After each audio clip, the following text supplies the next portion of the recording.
very much. It's an honor to be here tonight. I want to give first a big shout out to Fairly Speaking Academy, Warren, for bringing me here tonight. Without him, I wouldn't be here. Yeah, absolutely. And yes, I am the founder of Limit Break Lifestyle Academy. What we do is intuitive leadership development. But I'm not going to talk to you about intuition today. I'm going to share my journey with you, and I'll be talking about the power of clarity. I believe that every one of us were born as a pure, creative, powerful being. We're born here with a gift to serve the world. And our journey on this Mother Earth is to find that gift and bring it out and serve the world. And what tends to happen is we are born with this pure gift, right? And then who do we meet? Our parents. So I remember. Who remembers their earliest memory?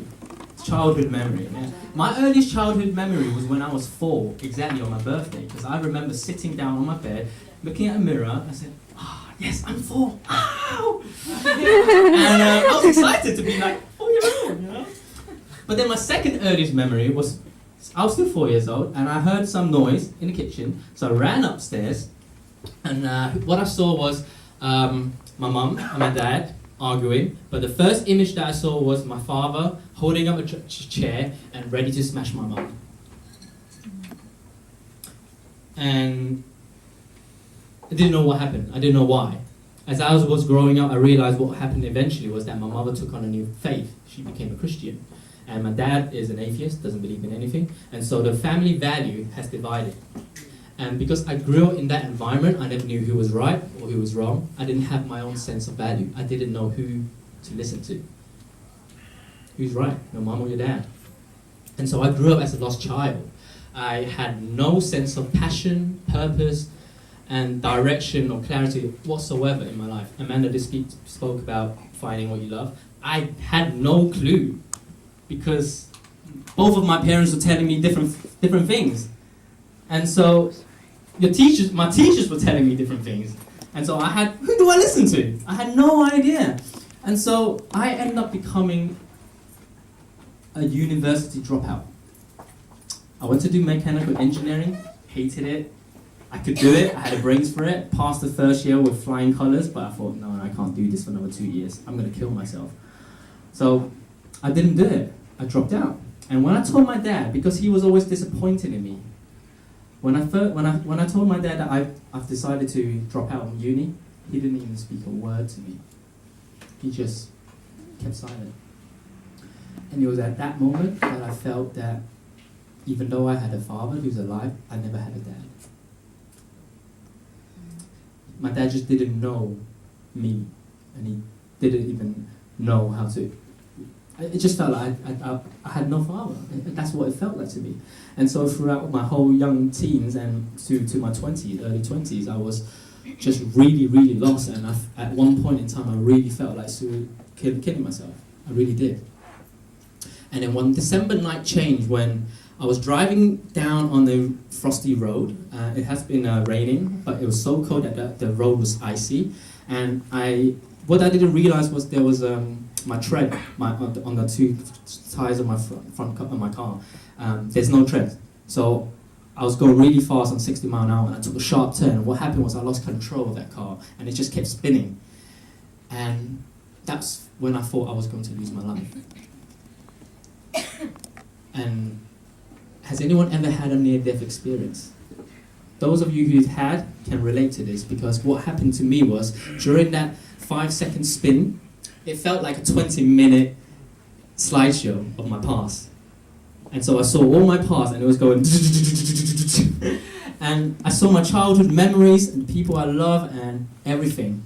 But what was powerful for me was I also saw my future. I actually saw myself standing on stage, inspiring other people. I saw the person I was going to love and marry, and I saw the family I was going to start. I saw my future.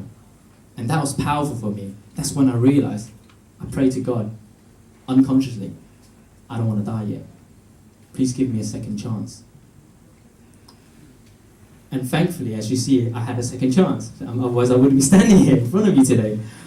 I just want to emphasize how important it was. I don't want any one of you to go through a second chance, because we're not guaranteed for that chance. Not every single one of us is lucky enough to have that second chance, even though I was, and I was blessed. And I always thank God for that. And that changed my life because I decided there on that day, after my car crash, that I would find myself. I would find what is it I love. I would find my own values. I would start to create something worthwhile. And so I went on this personal development journey and spiritual journey, and I discovered along the way what we call intuition. And I learned about intuition, and I learned about leadership, and I realized what my gift was. My gift was finding clarity, because I hadn't had that clarity before, and it took me a long time. My whole journey was about finding my own clarity.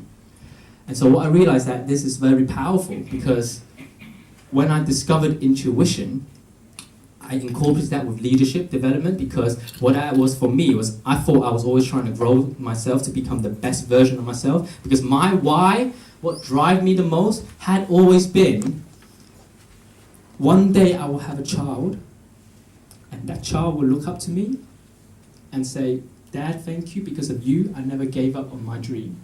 Because of you I was able to follow on with my passion." And I wanted to be a living example of that. Not because I want to be a role model or a mentor or anything. I just wanted to be someone who had an idea where I was going in life, and a living, walking example of that. And so my children can look up to me and walk their own path. And I don't want to be telling them, this is what you need to do. That's always inspired me. And I realized that my true why is all about leadership. It's all about leading as an example. Because leadership to me is about service. It's about serving people. And so, I just want to, if you guys are going to take away anything tonight from me, it's all about clarity. It's all about the power of clarity. Tony Robbins talks about it. Because with clarity, I'm not talking about purpose or a higher sense of self or anything. I'm just talking about what it is you want as an outcome, your end result. What is it you want to create? What is it you want to leave behind? Because I'm here to create leaders. That's my gift. That's my purpose. That's my higher purpose. I'm here to create leaders who are heart-centered, authentic, who can tap into their intuition and follow their truth and just live, be themselves, live their own truth, and just be who they really are, a pure, powerful, creative being. Because our journey is always trying to find who we are and discover our gift and master the craft, and then we bring that gift out to serve the world. It's about being us. It's about remembering. It's not about finding us. It's about remembering who we really were, that we were once born as a pure, powerful, creative being. So with that being said, I hope you find your clarity as well. Thank you very much.